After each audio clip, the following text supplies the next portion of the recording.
How you doing, everyone? Welcome back to another big video. In this one, I'm going to be going through the guns, the guys that I think are going to average over 50 or in that bracket right now for the hooking position and also the mids here. So it's going to be a lot of guys that are going to be going through, plenty of value in this one.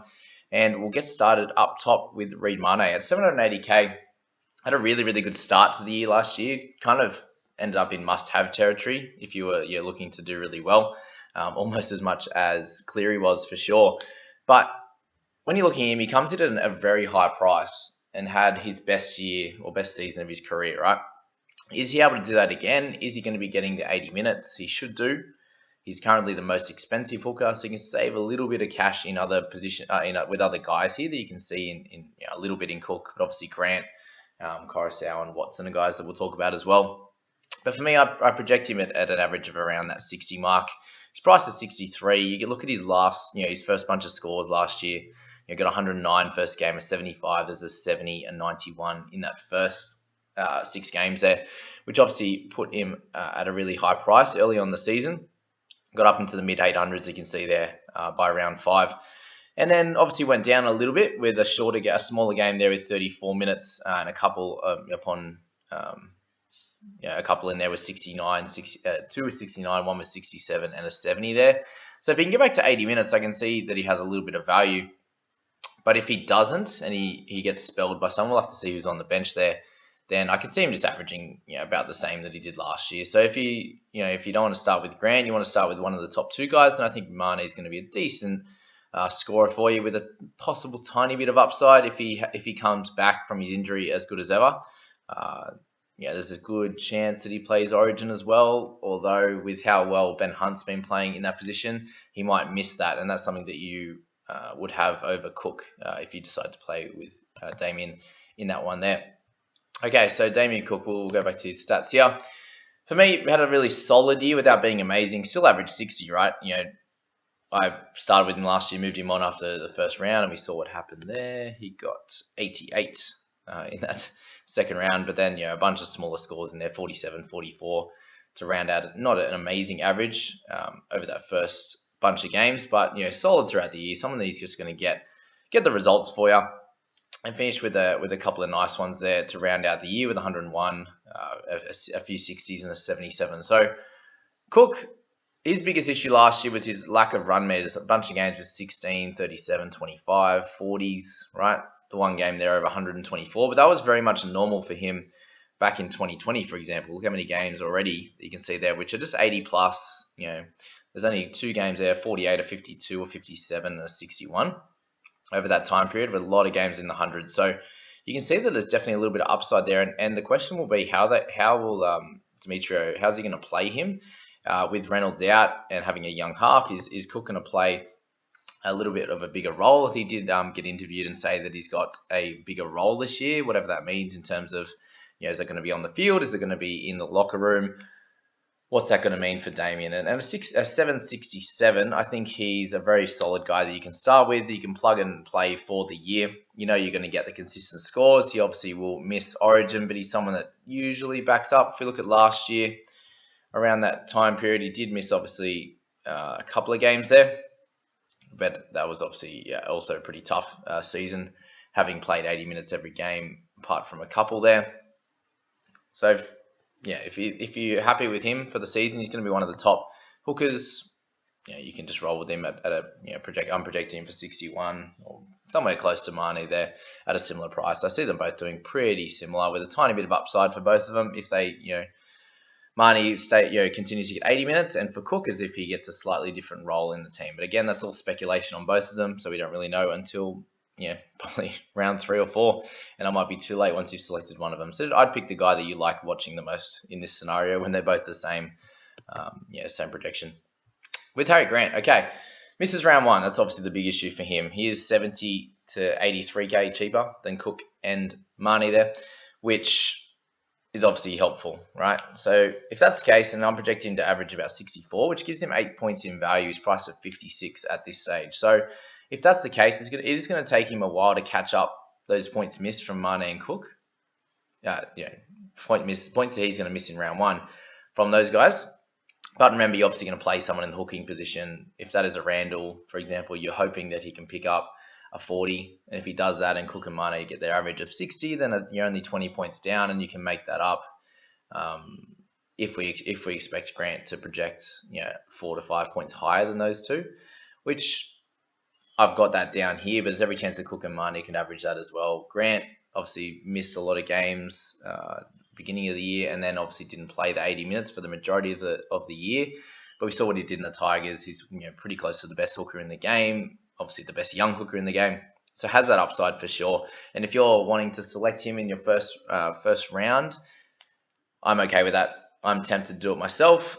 I also might start with a Mane or Cook, depending on how the team's set up. The other option you can go with is if you are wanting to just, you're looking at getting Grant at some point. You don't want to start with him in round 1, but you could look to see and play the luck game.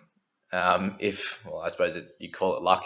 If one of your other guys around that 700k, 650, 750, whatever, one of your guns gets injured or suspended in the first game or two, then you could use that trade to get Grant straight away if you have the cover in those positions. I think that's also an option that you can take if you're not too sold on Cook and Mane, but you're interested in Grant. I think that's a pretty solid one to take as well. So just think about that when you're looking at making your side at this stage.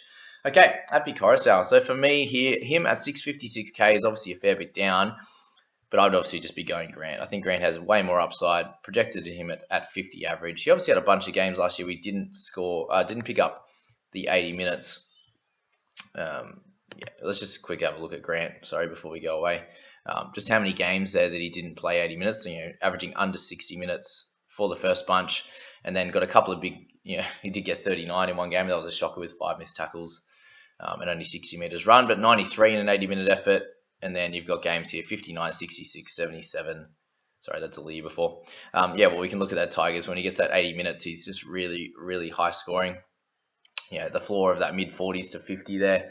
And some bigger games around that. And that was in his first year of playing. So he's getting better and better. He's in a great Storm side. And you saw what happened, with his lower minutes last year. He still scored amazingly, ran the ball well. Enough tackles, a few tackle breaks here and the odd offload. So he was fine with that. But Happy. So price to 53. I'm noticing everyone's priced a little bit higher than the averages. I'm not exactly sure why, especially in the mids as well. But for Happy, again, didn't play the 80 minutes a lot last year. Did miss a bunch of games through that start. Played the first one. Was doing well before he got injured there.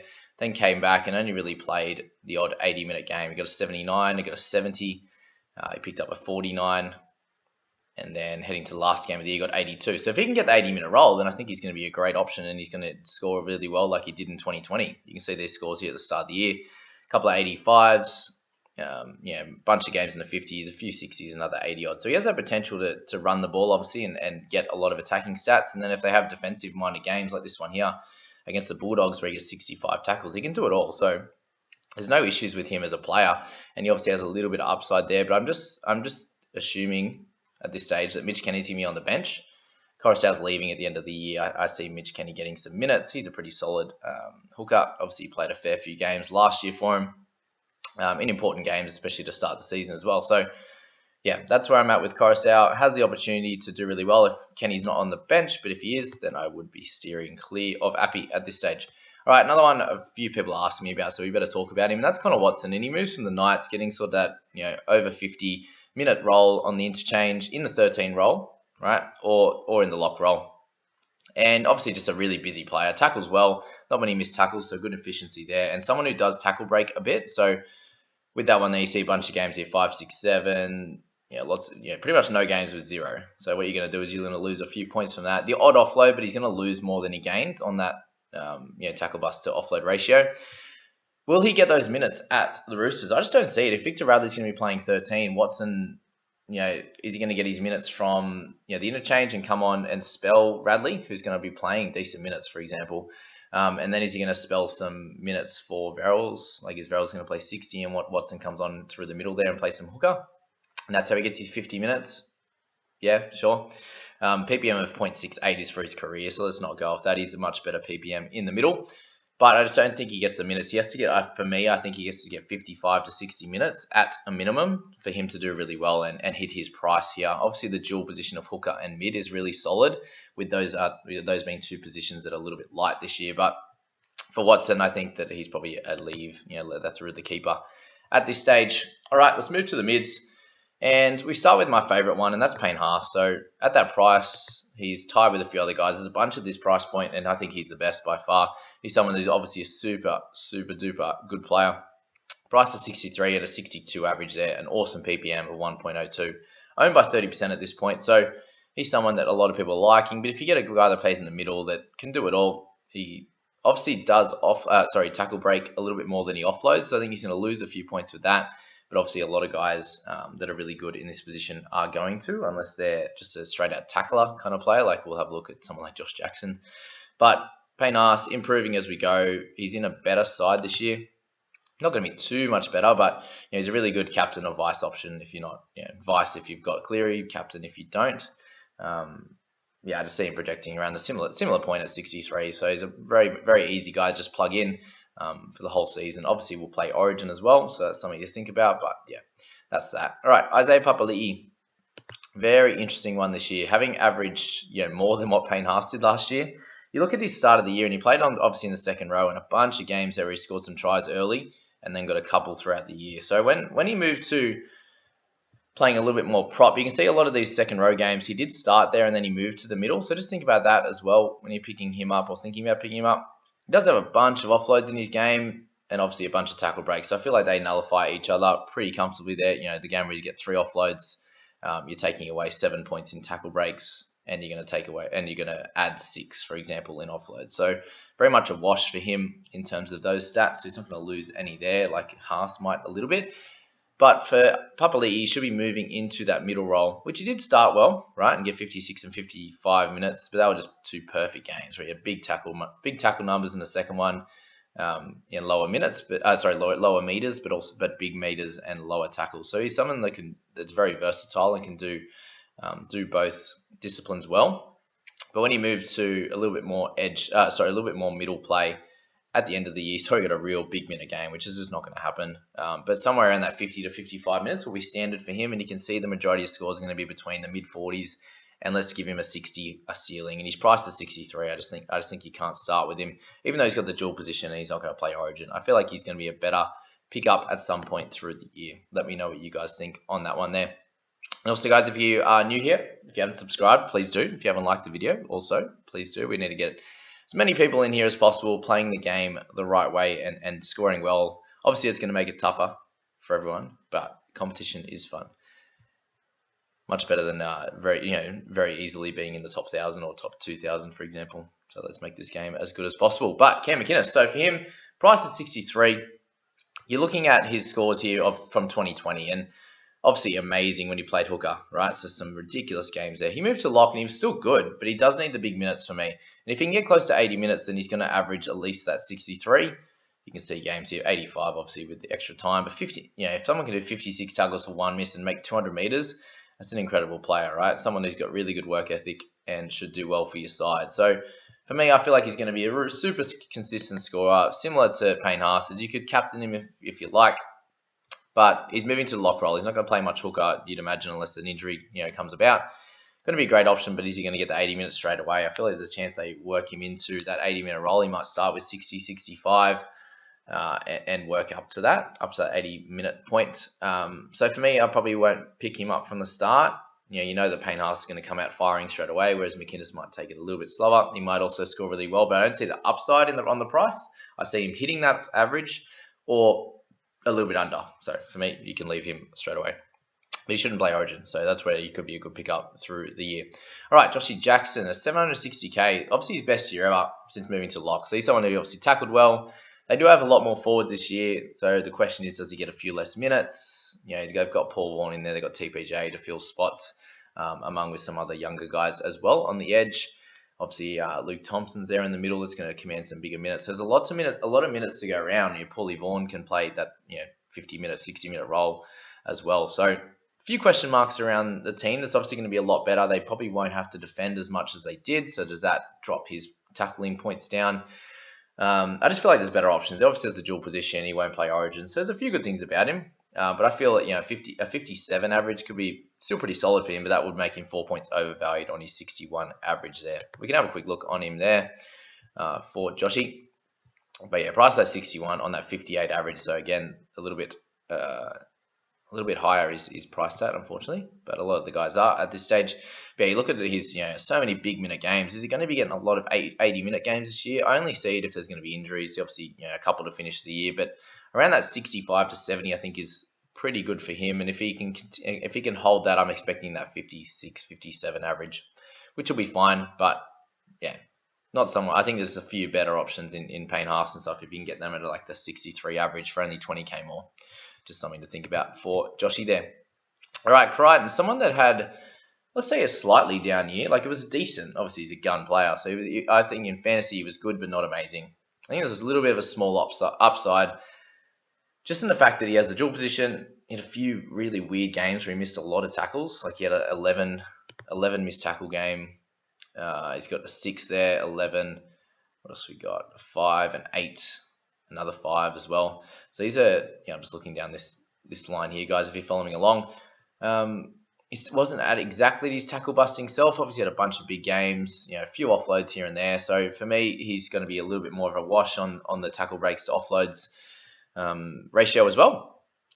But yeah, a lot of, a few suspensions randomly, which was a bit annoying. So that stunts your season in terms of your momentum as well. A Roosters team that was struggling a bit, so he still did score a bunch of tries, but I can see him at least scoring that many tries and maybe getting a little bit better ball where he's going to get some good offloads, the odd line break and stuff like that. So definitely a slight bit of upside for him on his 61 pricing or his 60 average. Someone that in years past has averaged in the mid 60s and his crazy year at the Rabbitohs. So just some things to think about with Crichton. He will play Origin though, so keep that in mind. If you like him. All right, Cam Murray. All right, so price is 60, 57 average. If you're looking at his scores last year, he did have a bunch of big minute games, but it was a little bit scattered in terms of him getting the odd 80-minute game, a few 70s, and then but this finisher here is a little bit more like what you'd expect. So he's got 64, 69, 64, 69 minutes, which is obviously really, really solid, and a guy that has a career average of 0.86 of a ppm. Then you're expecting somewhere around this average, right? About that 55 to 57. My only theory with him is that he's coming off shoulder surgery. Will he get, slowly work back in? Like, I can't see him playing the first 2 games at 74 minutes and 80. I expect something around the 60, which, again, you're looking at scores of 50, 40, 50. Obviously, a try for 81 there. But those types of games, he won't be able to score as well. I don't believe so. I feel like you can wait to start with someone else over picking Cam Murray. Just good, look at you can go Haas, Mckenna, Jackson, Crichton, all before Murray, who doesn't have the dual position, will play Origin, and is so beautiful. All right, Lukey Thompson, 695. Again, it's just under 700k now, and guys that are priced around that 57 mark. So with Thompson here, great first year. Played big minutes, should do similar, but we've got some extra forwards in the Dogs team, as I spoke about when we're talking about Jackson there. So that could cause a little bit of a small issue. If you're interested in someone around this price point, I'd probably look to someone like Fischer Harris. DeBellin has some opportunity. Adam Fanua-Blake, probably a little bit of opportunity for some upside as well. With Thompson there. Yeah, first year in the league, has some improvement in him, I'd say for sure, but will he get the big minutes like he did last year? That's my question. So a little bit of a slightly down projection for him at 53. All right, Fischer Harris, so 683k. For me, with Harris, you're obviously getting someone who doesn't play Origin, which is going to be cool. Again, 53 average, price of 55. He's just not in the top 10, right, in terms of your mids. So you're really picking him up on the fact that he doesn't play Origin, but really, you could just pick him up later in the year if there's an injury or if you need to get rid of one of your mid-rangers that's increased to near keeper level status. You want to upgrade to someone like Fischer Harris through the bye period, then that's going to be fine as well. He plays in round 13, so somewhere around there could be a good pickup. He's not going to be getting huge minutes. You see here very much around that 50 to 55, the random game where he plays a few extra. But just a very consistent score, right? A bunch of games in the high 40s and the mid 40s, which is a little bit annoying. When he can just spend an extra 90k and get Payne Haas, he's going to be getting 60 pretty regularly. So that's my theory on Fischer Harris.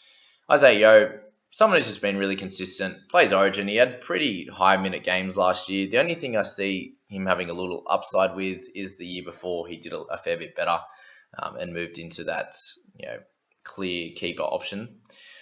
at 50 at a 50 projection for me. Yeah, just feel like he has to have some games in this coming up year where he has to play a few extra minutes. And for me, I'm not sure he gets that. He's going to play Origin, so he's just a bit of a option if we're talking about Isaiah. Jack DeBellin, 659k, really, really solid play after a bunch of years off with his court case, etc. If there's space for big minutes, he's going to be really undervalued. But they have a bunch of forwards in their side. So we looked at Jack now. So 48.9 was his 2021 average, and that's coming in and playing a couple games off the interchange, a 58-minute game, and then getting a lot bigger minutes across the year. So obviously one game here for 50 minutes and 32 points. But you can see in these games of 80 minutes, he's got a 78, a 47, and an 84-minute game of 59 there, and 73 in 76 minutes. So we know that when he gets the big minutes, he's going to score well. He's done in the past. We looked back to 2018 when he was just a gun, and these are only in 60-minute games. A few 70-minute ones there, but majority of the time was getting over 60 minutes for 50 plus points, and we saw that again last year. Came back and did the same thing, but they have a lot of forwards, and that's going to be my qualm there. We'll have to look at round one teams, and if he's playing in lock position, we think Jack Bird's going to be in that lock position. So is JDB going to be in the props? These are all things to think about with him. So I'd be passing at this stage. Obviously owned by 1%, so you're not going to miss out if you don't pick him up. Okay, last one on this list is Adam Finnell-Blake. And a lot of people talking him up to be a superstar option. I'm just not sure I see it. I can see him projecting somewhere similar to where he's priced at right now. I've got him projected for 52, and he averaged 50.7, so a slight increase on that, but that gets him to exactly where he's priced at. At 3.46% ownership, that probably represents what I think he should be. A little bit of a pod option for sure, if you are interested in someone that doesn't play Origin. I think that he's going to be scoring similar to what Fischer Harris was, so you can like for like. I'd say Adam Finnell-Blake is the one that would be projected to have a little bit more upside, just for the fact that he could play a few extra minutes. Like we look at the majority of his games, and they're in that 50 to 60 mark, right? He did have 2 games at 76 minutes where he picked up 76 points and 72. Will he get that more this year? I don't think he does. Like obviously he has a bit of a motor and he can, but those 2 games, man, if you look at their team, they had guys on loan come over, and a few of these games, they had a bunch of different head knocks, a bunch of different injuries through the game. And him and Matt Lodge, for example, had to play massive minutes in those 2. And they obviously inflating his numbers, but then you got an 18 points in a 13-minute effort there. For me, I just don't see the massive upside unless he's playing over 60 minutes. And I just don't, if it happens, it happens, right? But with the amount of forwards they've got in their team, I just don't see him getting that opportunity. If you look at obviously when Harris comes back, you've got Lodge there as well. You got Curran is trying to get minutes. You got Aitken on the edge. Where are all these minutes going to come from? I just don't really see it. So, let me know if I've missed something with him. Obviously, maybe he does a bit better at the start when you're missing Harris, for example. But overall, I just don't see that 5 points of upside that people are talking about, 5 to 7, whatever you want to expect from him, somewhere around that 56 to 58 average. So let me know what you guys think with AFB, guys, and any of these guys on the mids or the hookers list. I hope that really helped make some decisions, help make some decisions for you guys, and we'll be catching you in the next one. The next one's going to be around the, what do we got next? We got the edge, and then we got the halves. We'll go through for our guns. Obviously, a lot of people in each team haven't set it up properly yet, but I've got some names down there for the edge and also the halves. So we'll go through that in the next one. I hope you really enjoyed that, guys. Appreciate it so much if you stayed to the end, and we'll catch you in the next one. See you later, guys.